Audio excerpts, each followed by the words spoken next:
One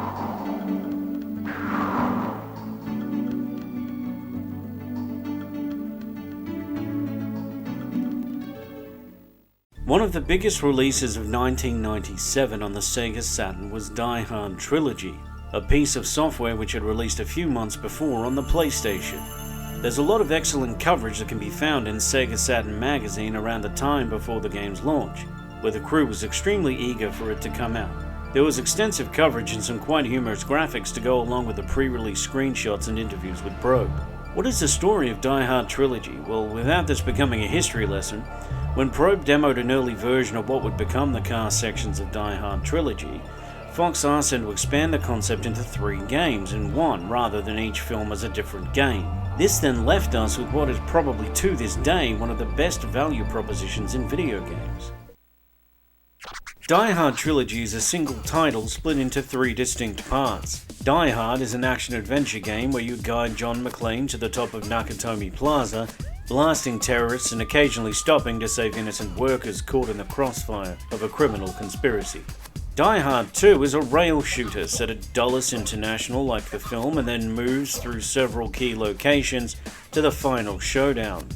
Along the way through the levels, you collect new weapons, avoid civilians, and even ride on a snowmobile as you try to outmaneuver a terrorist assault. Die Hard with a Vengeance is sort of a driving game in the sense that you drive a car, but instead of racing other cars, you race the clock to try to find hidden bombs or knock out opponent cars to try to advance to the next level, and ultimately stop the terrorists threatening New York City.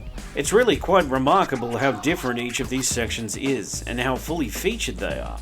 There were games coming out in each of these genres at the time that don't have the longevity and depth of the games featured in Die Hard Trilogy, which is a single title.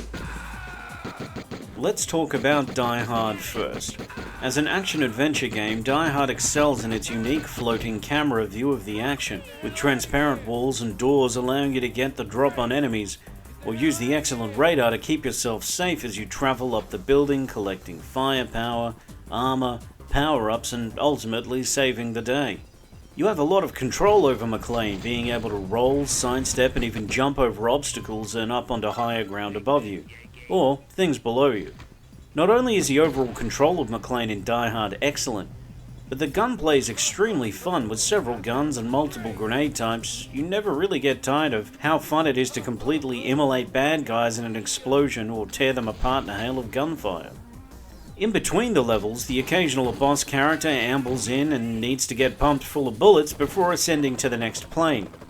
And speaking of vehicles that fly, the bonus stages that pop up from time to time are designed around getting as many civilians up to a helicopter on the roof as you can.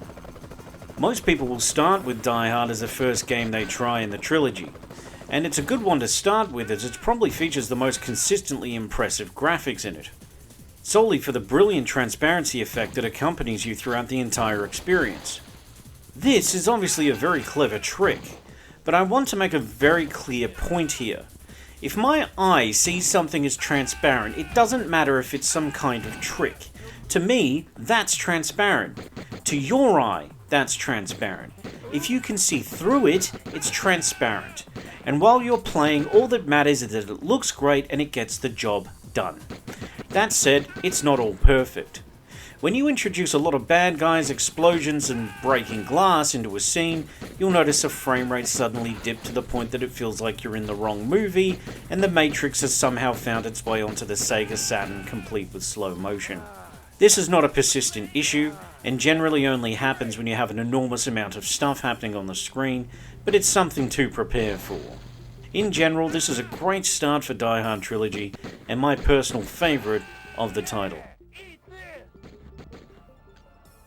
Then comes Die Hard 2, or Die Harder. This is a Virtua Cop style polygonal shooter which is on rails. Characters are represented by 2D sprites in a polygonal environment, and this lends Die Hard Trilogy throughout with a really recognisable visual style.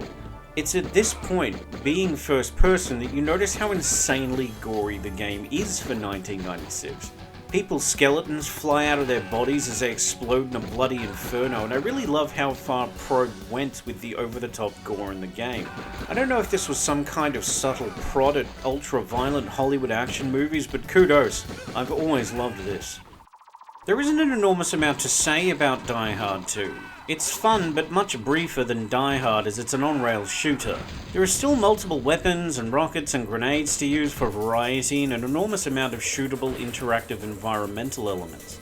To keep things interesting, you do occasionally find yourself on the back of a snowmobile like the memorable scene from the movie, wandering around a church or the inside of a cargo plane. Ultimately, it is fun, but it just lacks the special sauce of action and adventure that Die Hard was swimming with that made it so replayable. The frame rate is also even worse in Die Hard 2, sometimes dropping to the point that I missed shots, as I just couldn't lead targets properly with the rampant frame rate dips. Again, this doesn't make the game unplayable, it's just annoying when it happens. Finally, you have Die Hard with a Vengeance. This is the most technically capable part of the game, but in my opinion the least fun. You're tasked with driving around New York City, Central Park, Aqueduct, and even docks in an attempt to stop bombs going off, or cars with bombs inside them going off. So, the same thing, but on wheels, I guess. There are attempts at making this more fun, like adding hidden cars such as a baby pram you can drive, and having turbo boosts and the ability to summon EMS vehicles. But it's really just kind of dull after a while. It's technically excellent, and until this point, I, for one as a kid playing this game, had never seen such a detailed city I could drive through in a video game.